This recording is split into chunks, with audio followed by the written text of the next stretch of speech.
tigi kelen la bɛɛ lajɛlen bɛ hami ni denbaya ka balo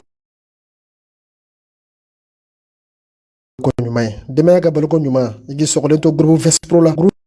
Vespro nana ni produit caman ye ni ka hami bɔ gatigi kelen la bɛɛ lajɛlen kan. Gada ni ka petit pois, gada ni ka nɔnɔmugu en poudre, o n'a sachet fitinin 25 grammes fo ka taa se 400 grammes ma. Ka foro bɛɛ kan petit pois jani k'o la, a lasagalen don ka ɲɛ ni an yɛrɛ ka produit naturel ye. O man ka farikolo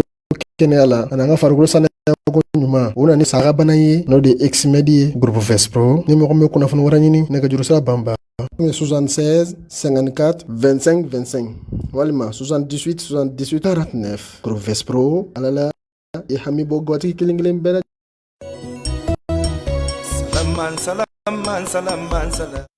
أعوذ بالله من الشيطان الرجيم. سبحان الذي أسرى بعبده ليلا من المسجد الحرام إلى المسجد الأقصى. نينا إجي براو ukumu kononana.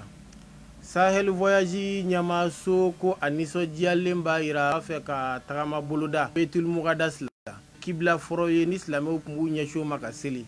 Misiri sabana ni kira ya kofo kira bamunun temena nabi Ibrahima a kaburu aka Misiri aye kolomin sen adeun Ishaka Yakuba nabi Isa bangina yoromna Betilam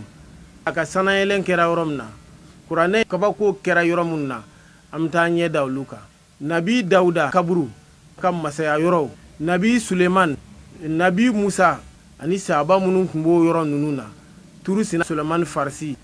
ambalma muso sanmay Rabia Adawi ni tamay bebe na kunche Qur'ane kala ani do yini obena ke Betul Muqaddas la o temenengo ala ikra boyan aka selini kra to ye ametaka ino ka anjo ino ka batoke o yoron nuna aka toko sebe juna nga téléphone 20 21 50 52 66 71 71 43 79 12 78 18. Ahmed Douke, Allah ka tama sira in noya ambal maslame be. Alhamdulillahi rabbil alamin. Summa salatu wassalamu ala rasulillah wa ala alihi wa ashabihi wa sallama tasliman kaseera amma ba'd. Fassalamu alaykum wa rahmatullahi wa barakatuh. Ami masata ala tanu ka barkada ka wurin yumando masamini tannika ka sanga ani wati bela jelina kishi ani nema amu chama ini ko kanga kirabaka nabi Muhammadi sallallahu alaihi wasallam anaka sudungu anaka sahabu ani mama turu ko ni nyuma yasrai fagatasi alkiyama joduma me ala dili ala ko nowani aw bela jelin otimeni ko fembademu ami sai ka masata ala tanu masami hinenana ka an segi an ga darsu o kene kono no ye fiku kene ni ala sona bi ka kɛ sigida 27 ola ni masata ala sona ma amina an ga walanda an ya bila yɔrɔ min na amina tayi ami buna min kono o de ɲinɛ tenturi ni lahala dɔ ye maa dɔ sɔrɔ seli la i kan ka ko jumɛn kɛ kabila de bɛ kɛ walima bada de bɛ kɛ an jɔra walanda min na a ko ni maa min ye dɔ jidi ka seli la ka tila ka dɔ nagasi i ye dɔ jidi i ye dɔ nagasi wala i ye dɔ nagasi i ye dɔ jidi ko o tigilama bɛ kabila kɛ o kɔfɛ kitabutigi kanto ala ka hinɛ a la ko waman nasiya sujuda alqabliya ko ni maa min ɲinɛna kabila kɔ seli kɔnɔ komi a ye kabila kuma f'i ɲɛna dalilu min b'a yira ko kabila ka girin ni bada ye a bɛn'o de f'i ɲɛna a ko waman nasiya sujuda alqabliya ko ni maa min ɲinɛna kabila sujudu kɔ hatta sallama fa taara salamaliku bila sajada k'a b'a tenturu in kana qariban n'a sɔrɔ a wagati ka surun o kɔrɔ ye jumɛn ye fili dɔ ye sɔrɔ seli kɔnɔ fili min kan ka ladilan ni kabila fili ye ɔhɔn ala y'a kɛ i ko assalamu alaikum wa rahmatullah assalamu alaikum wa rahmatullah i ma wuli ka bɔ i ka tabi kan fɔlɔ walima i ma bɔ seli yɔrɔ la i n'a fɔ a bɛna misaliya dɔ d'a ma ɲɛfɛ sisan ko yɔrɔ bɛɛ lajɛlen na i bɛ a kɛ o ɲana nka wa in tɔla ko ni kabila wagati janyana k'a sɔrɔ a ma kɛ aw kharaja min almasjidi walima n'i bɔra misiri kɔnɔ batola sujudu k'i ka kabila sujudu in k'o bɛ tiɲɛ wa tabtulu salatu ma'ahu wa kika seli fana be tiɲɛ ka faraka o de y'a to n k'i ma n'i ka nin bonda in lamɛn ka caya an bɛ ɲininkali min kɛ ka tɛmɛ ɲininkali bɛɛ kan karamɔgɔ kabila ni bada karamɔgɔ kabila ni bada an karamɔgɔ dɔw y'a fɔ an ɲɛna ko i b'a to hali hiji yɔrɔ la n'i y'a fɔ i bɛ tawhidi fɔ mɔgɔ karamɔgɔ kabila ni bada fɔ an ɲɛna sa an t'o dɔn la ilaha illallah wallahi maloya don silamɛ ma e ka seli ɲana n'a tiɲɛfɛnw k'e t'o dɔn ala k'an kisi o la a ko wa man nasiya sujuda alqabliya ko ni maa min ɲinɛna kabila sujudu kɔ hatta sallama ko fɔ a tigi taara salamaleku bila a ko sajada in kana qariban k'a bɛ sujudu kɛ n'a sɔrɔ a ka surun wa in tɔla mana wagati jana aw kharaja min almasjidi walima k'a bɔra misiri kɔnɔ a ko batala sujudu k'a ka tenturu in bɛ tiɲɛ wa tabtulu salatu ma'ahu wa ko seli fana bɛ tiɲɛ ka fara a kan nka in kana ala salasati sunan ma fi ɲɛna darisu mugan ni wɔɔrɔnan kɔnɔna la n ye nin kuma in fi ɲɛna a ko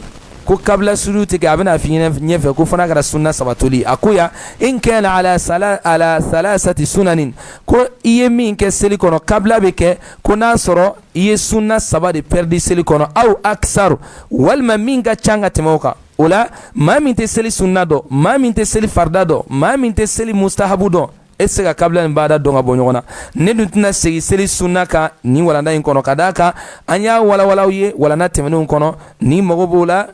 i bɛ taa a lamɛn walima i bɛ se Bashir TV jabala la ni ala sɔnna o bɛna darisu in bɛɛ lajɛlen lase i ma ni ala sɔnna o la a ko ni maa min i ɲinɛna sujudu kɔ n'o ye kabila ye n'a ka sɔrɔ i b'a tenturu kɛ walima ni i ma a tenturu kɛ walima e bɔra misiri kɔnɔ walima a wagati janyana k'i ka tenturu in bɛ tiɲɛ wa seli fana bɛ tiɲɛ ka fara a kan o kɔfɛ a ko in kana ala salasati sunan ko fana kɛra ni sunna saba ye aw akthar walima min ka ca n'o ye min dhalika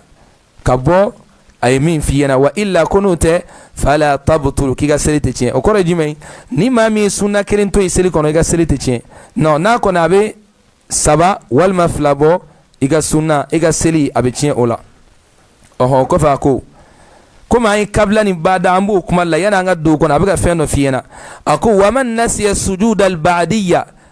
e kun kan ka bada de kɛ seli kɔnɔ mɛ i ɲinɛna o kɔ sajadahu k'i b'o tenturu in kɛ walaw ba'da amin ko hali n'a kɛra san kelen kɔfɛ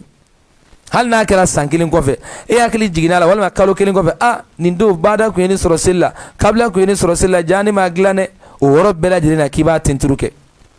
walaw ba'da amin ko hali n'a kɛra san kelen o kɔfɛ a ko wa man naqasa faridatan kan ka faamuya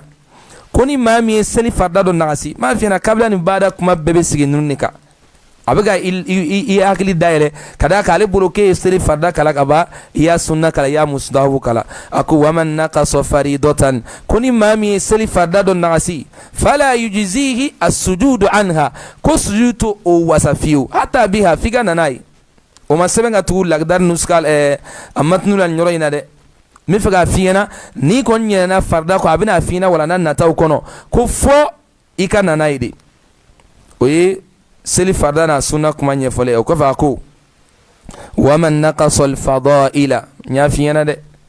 ko ni maa min ko i ɲinɛna seli samanciya dɔ kɔ fala sujuda alayhi ko sujudu t'i kan na ɔhɔn e bɛna ɲininkali kɛ seli sunna ye jumɛn ye farida ye jumɛn ye musahabu ye jumɛn ye n'i t'o dɔn i tɛna nin kuma in faamuya a ko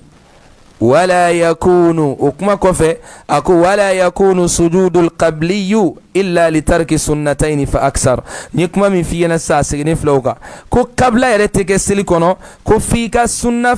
fila to yen walima min ka ca ka tɛmɛ o kan a ko wa amma sunnatul wahidatu ko ni maa min ye sunna kelen dɔrɔn to yen seli kɔnɔ o b'a na e ka seli bɛɛ na i ɲinɛna Allahu akbar kelen de kɔ min tɛ takbiratul ihrami fala sujuda laha ko tenturu t'o la ko fana kɛra yɔrɔ dɔrɔn ye illa sirra wal jahra la ilaha illallah ko fana kɛra gundo ani bangi nin yɔrɔ in na an bɛ wele bila maa dɔw ma u ka siran ala ɲɛ ka segin ala kira ka kumakanw ma sallallahu alaihi wasallam maa minnu ko fɛn fɛn tɛ kuranɛ kɔnɔ k'olu ma daw la a k'olu ye kuranɛ yunaw ye seli gundo bɛ seli la cogo min na bangi b'a la ten non ko ala ko k'i ka n'i bɛ seli kɛ i kana seli kɛ k'a bangi wa i kana seli kɛ k'a dogo wa i k'i ka ɲinini kɛ o fila ni ɲɔgɔn cɛ la ilaha illallah amala diri hal sa ala kan kandani qur'ana yi kadaga masata ala ko qur'ana kono yudillu bihi kaseeran wa yahdi bihi kaseera kuma chama me kandani qur'ana yi wa kuma chama ga filisa obu boni qur'ana yi fana la basu ta koro famia ala yo foro mina je donna be yiningani yoina ala ko ala kira sallallahu alaihi wasallam ibe aya indamne de fo mo yana o tanga wala na mamu fo kateme ako qul id'u Allah aw id'u ar-rahman kuna ija ala wele ko Allah wal rahman man kafiru de na ka fo ko a ko kira ko kolu kana ala fla wele ka fana flega ka buga ko Allah ka buga fo rahman ala ko na ija ala wele ni Allah na ija wele ni ar-rahmani ayyamma tad'un falahu al-asma'ul husna kimana ala wali to ni flaina ko to nyuma mbale alala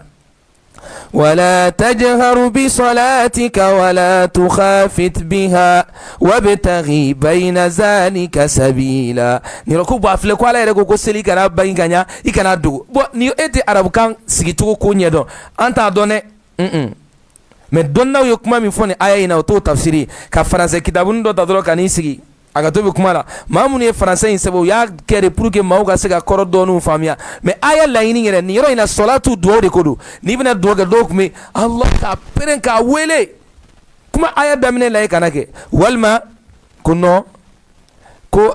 ala kira ka kana seli korota ka bangi ni do kuma do ba korota o ala ko ikani kan korota kosebe kasa itiga ma ikana majigi kosebe ka la dugu fana fi kloti yere mangana ni biga do ge tumana mina kadaka kitiga klogirin wele masami innahu alimun bidhati sudur ko duskun kono ko kale alabado wala ni ante metodro ni kuyi kuma anta nga wati cienu la melagdar kalan kono ko kabla ni bada ko kuma yerela ako illa sirra wal jahra ko fona kala sirri yoro mun kanga gundu e olu bangi wala mun kanga bangi yo gundu ko kabla ni bada be ke o fanala o ko fe sabini gidi ako faman asarra fil jahri sajada qabla salam o bayira yeddobo silla koni mami faman asarra ni mami guno ke ka seli yoro do dugo fil jahri ka sore gango o yoro ni bangi sajada ba'da salami kibe ba'da salam ke kadaga muna faman jahara faman asarra fil jahr ha qabla salam koni mami nganga yoro do bangi ya dugo o kora yeddobo silla kibe qabla ke orayna nga waman jahara fi sirri mai koni mami bangili ke gundo kono lala ganga selin gundo ya bangi kora yeddo de faraka sajada ba'da salam kibe tentru ko flake salam alaikum blalen ko fe nya fiena sigida mwan worna kono waye kaida regli bajinal do dama ngoni mi hakli to lo ka gelene akoni yeddo bo sella kibe kabla ke ni yeddo faraka ibe bada ke o toy kuna flo kana tunu on sisa solaki wala ni yoroina ko fona kera gundo ni bangi yoroyi suju kabla teke fona kera yoroyi ako faman asarra fil jahri ni mami ganga seli bangi ya dugu sajada ba'da qabla salam kibi qabla ke wa man jahara fi sirri ganga seli bangi me ya dugu di sajada ba'da salami ganga seli bangi me ya dugu wa man jahara fi sirri koni mami bangi ni ke dugulila damene ye ganga seli bangi ya dugu kora ye dobala menina faman jahara fi sirri ganga seli dugu ya bangi o kora dugu imba place la me bangi ni ye domi faraka kibe bada ke orayna o kafa ko waman takallama sahiyan koni mamin tura sella inyina naka kuma sajada ba'da salam kibe bada ke kadaka yi do fara selika kuma imbala uta doyi ulla donna ko maki hakli to yalla muramana kila togoto ni be tiso kana harfu do fa amana sama ka fosa he tiso he o harfu do di no kala be bada ke ni ikla silla ibsiga tiso me he tiso he ni harfu do di ako waman sallama min rak'atayn kuni mami salam alaikum bla yi jogo flasili ga jogo sawake wala nani walma unani onaw ako waman sallama min rak'atayn kuni mami salam alaikum bla jogo flala sahiyan e ya ke nyine nini sajada ba'da salam ni roina kibi barake dobna ko non ko do wala aide e salam alaikum bla rola manga bla ro mina urla bayira ki do frasilika لانه زاد السلام بعد الركعتين لحديث ذو اليدين tadonna ko kuma laje kadaka bada be ke kadaka assalamu alaikum blayorola o kuma nga blayoro mina kadaka zul yadaini ka hadisala alakira sallallahu alaihi wasallam ayo ku barake tuga mina ni magobo o dallula don kala be o yoro yirayla kala dili ala kambe somo wadi sainana muslim yere konnala wala bi walanda no sigida mugani wulum flanai antina ta nyefe aminu fana dani yoroina ngwamina tanai dondoni fi ta famia amala dili ala kambe soma aku ومن نسي سجود القبلية كوني ما من قبل سجودك حتى سلم فاتر السلام الكبلى سجد كابي تنترو إن كان قريبا ناصر وقت كسر وإن طال نجانا أو خرج من المسجد والمعبور من سيكون بطل السجود كاكا تنترو بيتشين وتبطل الصلاة معه كسر فنا بيتشين كفراكا إن كان على ثلاثة سنن كفنا كرا نسونا سبعي أو أكثر ولا مينغا تشانغا تموكا من ذلك مينغا تشانغا تموفولينكا وإلا كنوت فلا تبطل كاكا سليتشين ومن نسي السجود البعدية كوني مامي بعد كسر كونو سجده يبو تنتروك ولو بعد آمن قال ناكرا سانجلين كوفي ومن نقص فريدة كوني مامي ينا فرد السلة ني مامي ينا إيه فرد دون نغسي جاغو يدو فلا يجزيه سجود عنها كو ما شسكا سجود تو ورا بلاسي في بنا نايدي أكو ومن نقص الفضائل كوني مامي ناني فسامانشياو إيه ودون نغسي سيليكونو ومن نقص الفضائل كوني مامي فسامانشيا دو نغسي سيليكونو فسامانشيا فهم يعني فينا كتشيا فلا سجود عليه كنتنتروتي كان ولا يكون سجود القبلي كو قبل سجودتك إلا ترك السنتين فناكر سنة فلاتولي فأكثر ولا ميغا تشانغت موكا أكو وأما سنة الواحدة كي كادو سنة كرين تولي سيليكونو فلا سجود لها كوتين تروتولا إلا السر والجهر كفنا كلا غندو أني باني فمن أسر في الجهر كوني مامي غندو كباني كونو سجد بعد قبل السلام كيبي قبلك ومن جهر في السر إمغان سيلي غندو إيا باني أكو سجد بعد السلام كي بعد السلام كي ومن تكلم ساهيا كوني مامي كمانا يني سيليكونو سجد بعد السلام كي بعد كداغا يدو فرسيليكا ومن سلم من ركعتين كوني مامي السلام عليكم بلا ركعه فلسلين كوفي ساهيا يني سجد بعد السلام كي بعد كي اورينا ولا امي سجدا مغاني ولولانا فنا بلا نيروينا قال دلي alaka dore do angarsiga konnala kabla ni bada bona konnala ni mam mago be question na ibise ka question yi bela jele envoyer Bashir TV administrateur fm mania a poser ka ni ala sona dore wala na kono ay question munu ke kabla ni bada kunga ni ala sona wala na kono amu jabi doni kata kala dili ala ka baraka do ambala jelina ama fa rabbana atina fid dunya hasanatan wa fil akhirati hasanatan wa qina adhaban nar subhana rabbika rabbil izzati amma yasifuna wassalamun alal mursalin walhamdulillahi rabbil alamin aw kambe sigida wala ni masata ala sonama gwati killing la bela jene hamini demaya ka balko nyuma igi sokolen to groupe Vespro na produit chama ye ninga hami bo gwati killing la bela jene ka gadani ga petit pois gadani ga citron ne gadani ga nono mugo en poudre una na chercher fitine 25 grammes faut tasser 400 grammes ka fro bega petit pois jani kola alla sagalo no ganye ni en ka produit naturel lui o mani na feu anga farugo kene ala na anga farugo sana ko nyuma una ni savon daga banaye no de exmedi groupe Vespro numéro me kuna fon warani ne ga juru sa bamba 76 54 25 25 walima 78 49 groupe Vespro alala e hami bo gwati kilinglen bela jininkan salam a'udhu billahi minash shaitanir rajim subhanallazi asra bi abdihi laylan minal masjidil haram ila al masjidil aqsa nyina iji baraw ukumu kononana Sahel voyage nyama soko aniso dialemba ira feka tagama buluda Baitul Muqaddas la kibla foroye ni islame ukumbu nyesho makasili le misiri sabana ni kira ya kufo kira bamunun temena nabi Ibrahima akaburu aka misiri aye kolomin sin adeun Ishaka Yakuba nabi Isa bangina yoromna Betilam aka sanayelen kera yoromna Qur'ane kabako kera yoromunna amtanye dawluka nabi Dauda kaburu kam masaya yoro nabi Suleiman nabi Musa ani sahaba munun kumbo yoro nununa turusina Suleiman Farsi ambalma muso sanmay Rabia Adawi